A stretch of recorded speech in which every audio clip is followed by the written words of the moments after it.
Hi everyone, it's Claire Jarvis here at Restore Fitness Therapies, and in this video we're going to come back to the topic of the pelvic floor. Why is it so important during pregnancy and the postnatal period that we look after our pelvic floor muscles? Now, you'll have heard me banging on about the pelvic floor a lot in our videos here and in our classes if you attend those online with us, and in our courses as well, and you've probably heard loads about it from your midwife, antenatal courses all over the internet as well. But there's a really good reason why we emphasize working on the pelvic floor during pregnancy and also postnatally. So thinking first of all about during your pregnancy, as you're progressing through your pregnancy, your belly is increasing in size, and particularly as you're heading into that third trimester, most of us will be carrying at least an extra sort of 20 to 25 pounds, possibly more, depending on whether you're carrying multiples or what your kind of size and shape was pre-pregnancy.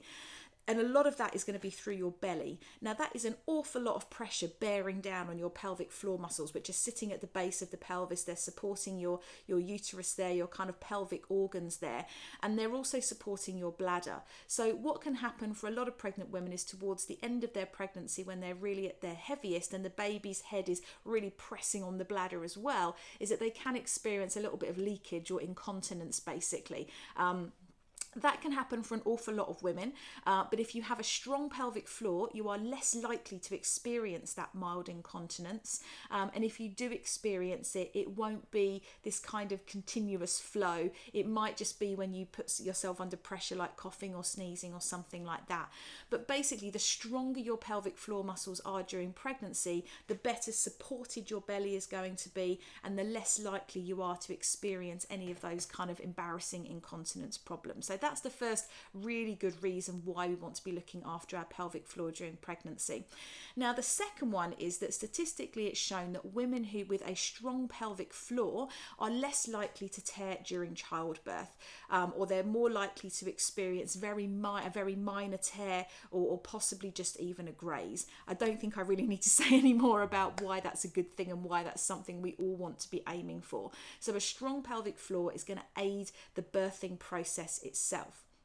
Now, postnatally as well, firstly, if you've managed to avoid any tearing, grazing, or it's just very minor, you're obviously going to be a lot more comfortable in that immediate postnatal period than if you've had to have stitches and it's all gone in the opposite direction. So that's another reason why we want to be keeping up those pelvic floor exercises, and we want to get straight back on them as soon as the baby's born. It's something you can do literally from day one, really, really safely.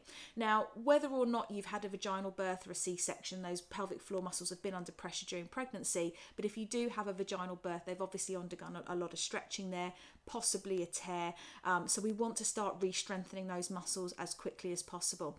Now, the first reason for that is a bit like we were discussing in pregnancy. If those pelvic floor muscles are weak, you're more likely to experience sort of leaking and that incontinence as well, which isn't a very pleasant feeling amongst everything else that we're going to be experiencing post-birth as well. So if you've kept those muscles strong during pregnancy and you get straight back onto those pelvic floor exercises as soon as you possibly can post-birth, you're going to strengthen the pelvic floor muscles nice and quickly, and then we can kind of put all those kind of leaking issues to one side and we can focus on this magical little baby that we've now got in our lives, okay?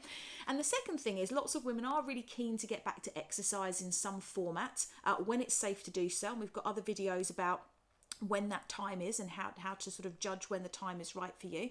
But lots of women want to start getting out and walking again and possibly returning to other forms of exercise that they were doing, but nobody wants to be jumping up and down with a weak pelvic floor, because again, sort of leaking incontinence is going to be a problem and it's not going to be very pleasant or something that we really want to do. So if you're someone who is keen to get back into exercise, and I hope that's lots of you, because we all know how beneficial it is for our mind and our body to be doing that, especially postnatally, you really want a strong pelvic floor. You don't want to even consider going running, for example, until your pelvic floor is back in shape again. So there are tons and tons of reasons why we should be looking after our pelvic floor during pregnancy and during the postnatal period. On our YouTube channel, we have a whole series about the pelvic floor, which is going to give you loads more information, also walk you through the exercises if you're not quite sure what they are or you want a little refresher. Remember, your health visitor, your midwife, will always be happy to help you with that as well.